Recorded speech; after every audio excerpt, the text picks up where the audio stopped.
여러분 한 주간 주님의 은혜 가운데 평안히 잘 지내셨습니까? 하나님의 주권이 이끌어 주셨기에 오늘 여기 우리가 예배 드리는 줄로 믿습니다. 우리가 여기 없을 이유가 얼마든지 많이 있거든요. 아프기도 하고 불편하기도 하고 마음에 들지 않기도 하고 또 힘든 일도 있어서 없을 수 있는 이 일들에 여기 있음은 하나님이 우리를 주권적으로 붙드신 은혜인 줄로 믿습니다. 오늘은 앞에 성찬상이 준비되어 있습니다. 주님이 우리를 위해 내어주신 살과 피를 대하는 이 자리에 있으니 더욱 믿음으로 아멘을 준비하시고 또 믿음으로 고백하시며 주님 앞에 적극적으로 응답하는 이 시간이 될 수 있기를 소원합니다. 여러분, 행복의 근원은 누구이십니까? 하늘에 계신 하나님이시죠. 그런데 그 복이신 분이 이 땅에 내려오셨잖아요. 누구십니까? 예수님이십니다. 이 땅의 절망, 어두움, 또 세상의 것으로 사는 인생들이 하늘 양식, 천국을 맛볼 수 있도록 복의 문을 활짝 열어주신 예수 그리스도가 우리 안에 들어와 있으니 오늘도 바로 여기가 하나님의 나라, 천국이 되는 줄로 믿습니다. 바로 우리 안에 예수님만 계시다면, 예수님으로 충만하다면 우리는 세상 무엇도 부럽지 않습니다. 이것을 믿으십니까? 여러분, 세상이 부러우십니까? 우리 안에 예수님이 충만하시면 세상이 부럽지 않게 되는 겁니다. 우리 주님이 우리 안에 우리의 삶에 거하심이 바로 진정한 복이요 행복한 삶인데, 주님이 우리 안에 거하심으로 이 땅이 바로 천국과 같이 경험되어질 수 있습니다. 여러분 안에 그 하나님의 나라가 지금 또 일상생활에 임하여져 있으십니까? 그 천국을 날마다 경험하고 누릴 때 우리 이 세상에 두려움 없이 우리의 삶의 여정을 걸어갈 수 있습니다. 바로 그 행복을 누리는 비결, 오늘을 살아가는 성도들에게 행복한 새로운 삶의 태도와 기준을 우리에게 말씀해 주시는데, 그것이 오늘 산상수훈의 팔복입니다. 이 팔복은 이 땅에 그 당시의 제자들뿐 아니라 이 시대를 살아가는 오늘 우리에게도 동일하게 말씀해 주시는데, 팔복을 암송하고 읽으신 분들은 아니, 이런 것으로 어떻게 복을 누릴 수 있을까 할 만큼 우리가 지켜내기 어려운 말씀들입니다. 그 중에 첫 번째로 심령이 가난한 자들이 복이 있다 말씀하시니, 가난하게 되는 자들 천국을 경험하게 될 줄로 믿습니다. 이해가 되셔서 아멘 하는 줄로 믿습니다. 가난, 이 시대 여러분들 가난하기를 원하시는 분 계십니까? 성경은 가난한 자가 복이 있다고 말씀하시는데, 이 시대의 가난이란 그 가난에서 매우 탈피하고 싶은 상황이고 단어인데, 주님은 가난한 자가 천국을 소유하고 거기에 참 기쁨을 누리겠다고 말씀하시는데, 그 비밀이 어디에 있는지 오늘 말씀을 통해 생각해 보려고 합니다. 우리 주께서 말씀하시는 심령이 가난하다는 그 의미는 무엇입니까? 첫 번째, 우리 같이 한번 읽겠습니다. 주님이 아니면 살아갈 수 없다는 고백입니다. 3절 말씀에 그와 같이 말씀하셨죠? 다시 한번 읽겠습니다. 심령이 가난한 자는 복이 있나니 천국이 그들의 것이며. 아멘. 우리 이 세상을 살아가면서 많은 것을 소유하고 또 많은 것을 누리고 또 많은 것을 먹으며 배부르게 사는 것 같습니다. 그러나 그것으로 나는 행복하다 하시는 분 계십니까? 그 먹을 때는 행복한데 먹고 나면 또 먹고 싶은 거예요. 부족함이 있어요. 이만큼 소유하면 조금 더 부족한 느낌이 들어 터둬야만 된다는 것이죠. 이처럼 이 세상의 것은 소유하고 먹고 누려도 결국에는 공허하고 허무하다는 것을 우리가 알기 때문인 것입니다. 우리가 예수님을 영접한 이후로 어떻게 변화되었습니까? 이 땅의 양식으로 변화된 배부르는 것이 아니라 바로 하늘 양식, 하늘의 놀라운 신령한 은혜가 우리를 부유케 하고 부족함이 없게 하심을 우리는 깨달은 하나님의 백성입니다. 세상의 것을 소유하면 소유할수록 더 소유하려 하고 또 그것을 지키려 불안하기도 하고 부족하다 이야기하게 되어 있습니다. 여러분, 얼마나 벌어야 부자입니까? 이런 질문들을 부자들에게 또 없는 분들에게 질문했을 때 있는 분들도 없는 분들 동일한 대답이에요. 지금보다 요만큼만 더 있으면 부자래요. 아무리 많이 가졌어도 끊임없는 그 욕심 가운데 사로잡힐 수밖에 없다는 겁니다. 그래서 한도 끝도 없고 만족도 없이 늘 부족인 것이 이 땅의 삶인 것이죠. 건강하길 바라지만 자연적으로 아프게 되어 있는 육체의 연약함이 이 땅의 특징이라는 것입니다. 그래서 이 땅에서는 진정한 행복을 찾을 수가 없는 거예요. 진정한 행복을 끝까지 찾아 나서려시는 분들은 오늘 말씀 주님이 왜 가난해지라 말씀하시는지를 더욱 눈여겨보아야 될 것입니다. 우리 사람은 흙으로 지어지지만 생기가 들어와서 영으로 지어진 영의 사람입니다. 그래서 영의 사람은 육신의 양식이 아니라 영의 양식이 채워질 때에 비로소 만족하고 행복하게 되는 줄로 믿습니다. 세상에서 채움받을 수 없기에 우리는 가난하고 부족한 거예요.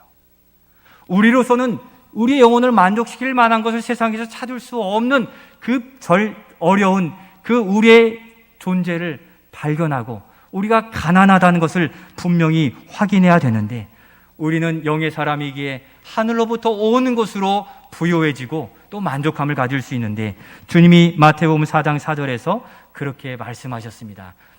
같이 한번 읽겠습니다. 사람이 떡으로만 살 것이 아니요 하나님의 입으로부터 나오는 모든 말씀으로 살 것이니라 하였느니라. 아멘. 우리의 영혼이 만족하고 부유해야 행복할 수 있는데 세상의 떡으로가 아니라 하나님의 입으로 나오는 말씀, 곧 우리의 기도에 응답해 주심, 신령한 은혜가 부어지고 성령이 충만해질 때야 우리는 참으로 행복한 줄로 믿습니다. 이 믿음, 이 고백이 없이는 우리는 늘 배고파요. 늘 부족하고 행복할 수 없습니다. 그러므로 영적으로 갈급한 삶의 모습인가 아닌가를 확인해 보면 그 사람이 행복한가 아닌가를 알 수 있습니다.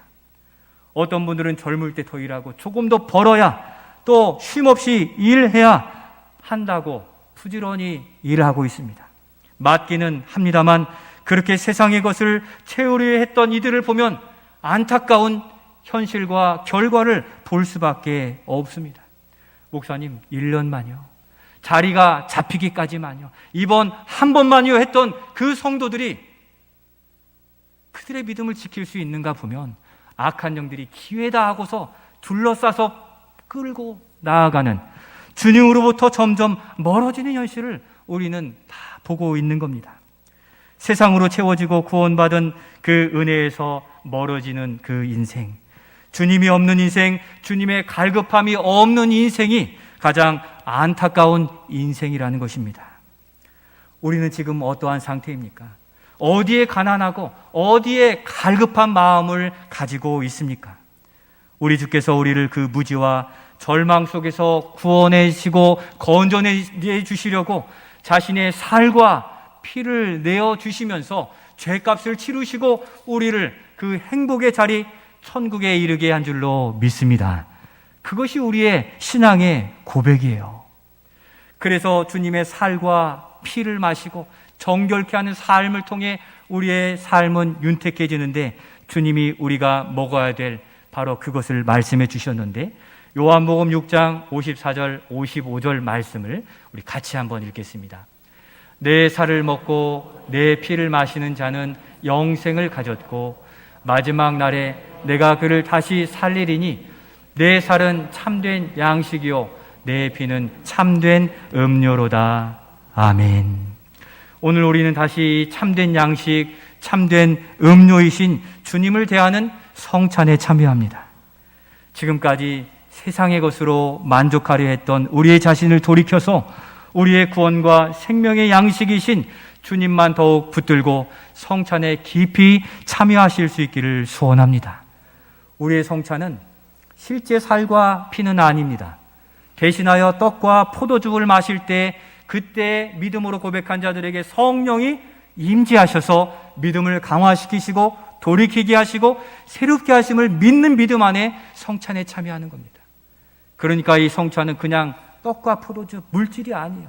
성령이 거기에 임재하시는 순간 우리는 살아있는 영혼으로, 회복의 영으로 근심과 걱정이 다 물러선 천국을 온전히 이루는 바로 성찬이 되는 것입니다. 그래서 성찬을 시청각 설교라고도 합니다.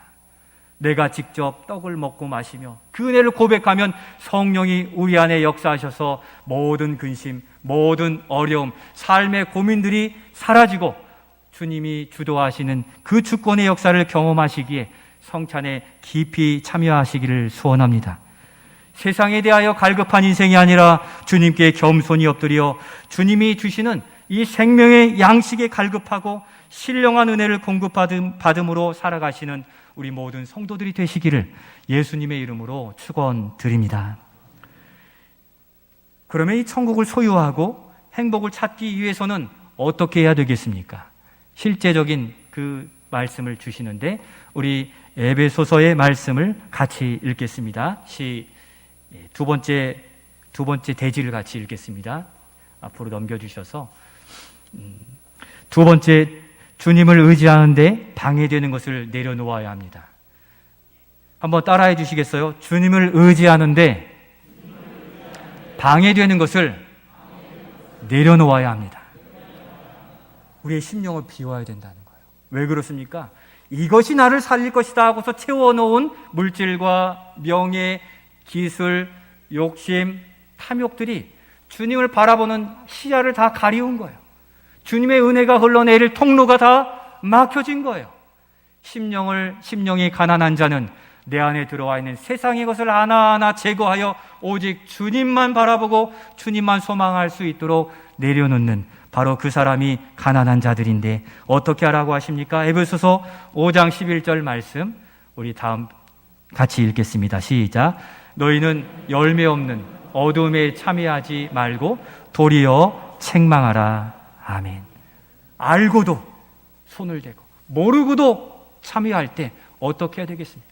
스스로를 책망하여 돌이키라, 내려놓으라, 제거하라 말씀합니다. 여러분, 세상의 것을 채우면 그 힘이 생길 것 같지만 영혼이 무거워져요. 지키려고 무거워져요. 또 눌러야 되니까 무거워져요. 그 사람을 없애야 되니까 우리에게 자꾸 죄의 어깨의 짐이 무거워져서 넘어질 수밖에 없는 것입니다. 우리는 주님을 의지한다고 하면서 어느새 우리 안에 세상의 것을 가득 채운 그러한 모습으로 살고 있는지 모르는 것입니다. 우리 주님은 어둡고 죄악된 우리를 구원하시고 씻어주시기 위해서, 용서하시기 위해 살과 피를 내어주시고 씻어주셔서 정결한 심령, 정결한 그릇이 되게 하셨는데 우리는 다시금 세상을 이용하고 의지하고 의존함으로 우리 주님을 우선순위에 두지 못하고 저 아래 주님이 세상 욕심과 세상 소유로 저 아래 주님은 관심 없이 우리가 지내고 있는지 모르는 것입니다. 그래서 우리 주님은 그 죄악과 세상의 것을 끊어내시기 위해서 때로 시련을 허락하세요. 시련을 허용하세요. 전쟁도 허용하세요. 질병도 허용하세요. 우리의 아픔도 주시고 핍박도 허락하시는데 바로 우리의 세상의 것을 내려놓으라는 거죠. 코로나를 지내보니 세상의 것이 다 필요 없다. 우크라이나 전쟁이 일어나니 세상의 것으로 해결되지 않는 것을 유한함을 우리로 깨닫게 하시는 겁니다. 저는 주님을 꼭 붙들고 의지해 살아왔거든요. 베드로가 그렇게 대답했어요. 그러나 그가 자신의 약점이 발견되고 찌를 때는 금방 돌아선 죄인의 모습으로 나타나게 된 것입니다. 그 많은 것들이 가리고 있으니 죄악에 죄악을 더해도 알 길이 없습니다. 그것을 알아차리지 못하고 머뭇거리고 그 죄악에 머무르는데 바로 성찬을 통해 주님은 그것을 보게 하시고 씻어내게 하시고 제거하시도록 오늘 이 성찬에 우리를 부르셨으니 우리 안에 들어와 있는 은밀한 내가 깨닫지 못했던 그 죄악들까지도 다 내려놓으시고 우리의 구원자요 힘이 되시는 주님을 의지하여 우리 찬양대의 고백처럼 두려워하지 말고 담대하여 우리 주님을 의지하는 믿음의 결단으로 나아가실 수 있기를 소원합니다. 우리 안에 얼마나 은밀한 죄악들이 들어와 있는지 저는 미국 생활하면서 알게 되었어요. 제가 미국에 유학을 다녀올 기회를 얻은 것은 하나님의 은혜였습니다. 이전 교회, 섬기던 교회에서 이렇게 기회를 주셔서 다녀올 수 있었습니다. 앞으로 돌아와 교회를 섬길 기회도 이야기했습니다. 그래서 온 가족이 기쁨으로 비행기를 타고 LA에 도착했을 때 얼마나 기뻤는지 마치 아브라함이 이사하여 첫 제사를 드린 것처럼 아무것도 없는 방바닥에서 가족들이 모여서 하나님께 감사 예배를 드렸습니다. 생활비도 일정 부분 공급해 주셨어요. 그렇게 1년을 살아가는데 편지 한 통이 도착했어요. 이제 교회로 돌아오지 않으셔도 됩니다. 이런 내용이었어요. 그 의미는 이제 서로 각자의 길을 갑시다 하는 이야기죠. 기도하면서 생각하니 저렇게 멀리 높이 올라가 펄럭펄럭하는 연이 끈이 딱 떨어져 저 멀리로 흥청흥청 떨어져가는 연 신세가 이렇게 생각이 되었습니다. 바다를 건너 있는데 우리 가정이 홀로 된 이 모습을 보게 되었는데 그럼에도 그 교회의 은혜를 제가 잊을 수가 없어요. 그러면서 기도하는데 제 안에 보게 하시는 그 제 안의 탐욕들을 보게 하셨습니다.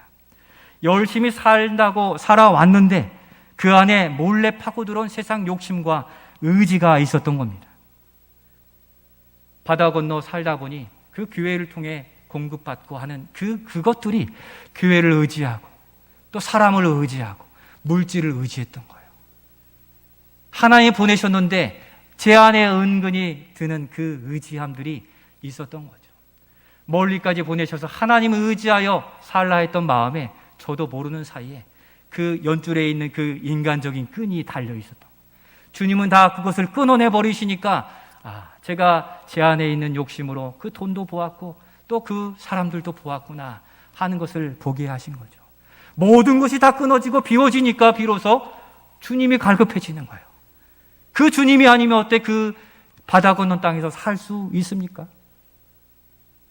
우리도 우리 안에 붙든 그 세상의 연줄이 하나님을 의지하지 못하게 하는 죄악됨, 탐욕, 시기, 질투, 또 서로 미워함의 그 끈들이 주님을 바라보지 못하게 하는 죄악된 모습으로 나타날 수 있다는 것입니다.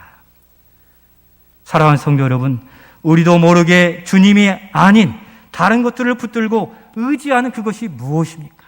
그것을 끊어냈을 때에야 비로소 우리는 주님께 갈급하고 주님만이 저의 생명, 이 인생을 주관하신다는 믿음의 고백을 할 수 있게 된다는 것입니다.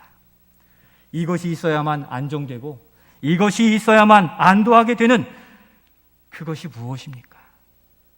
그것이 있어서 주님을 더 의지하고 깨워 주님께 나와 기도하지 못하게 하는, 이만하면 됐다고 여기는 바로 그것이 주님의 은혜를 멀게 하는, 눈이 멀게 하는 그런 것인데, 그것이 물질이라면, 명예라면, 소유요 지식이라면, 세상의 방법이라면 그것을 꺼내내는 믿음의 결단으로 오직 주님만 의지하는 이 성찬의 예배가 될 수 있기를 소원합니다. 그것을 내려놓는 자가 바로 심령이 가난한 자예요. 세상의 것을 다 내려놓으면 그제야 주님이 보이는 거예요. 주님을 바라보고 의지할 수 있도록 날마다 내려놓고 날마다 제거할 때 날마다 승리하는 삶을 살 수 있는 것입니다.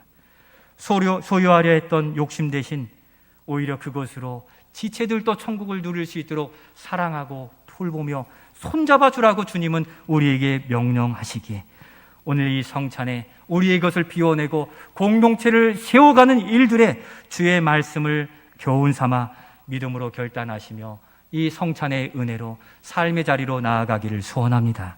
우리 에베소서 4장 31절 32절 말씀을 읽고 기도하면서 성찬으로 나아가겠습니다.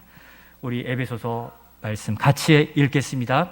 너희는 모든 악독과 노함과 분냄과 떠도는 것과 비방하는 것을 모든 악의와 함께 버리고 서로 친절하게 하며 불쌍히 여기며 서로 용서하기를 하나님이 그리스도 안에서 너희를 용서하심과 같이 하라. 아멘. 살과 피를 통해 우리를 씻어주셨습니다. 그 사함받은 용서, 사랑, 그 은혜를 옆에 있는 가족들과 지체들과 동료들에게 나타내 주심으로 바로 이 시대의 소망은 바로 믿는 우리 자신과 예수 그리스도만 밖에 없음을 나타내 보이는 믿음의 사람으로 쓰임받는 우리 모두가 되시기를 예수님의 이름으로 축원드립니다.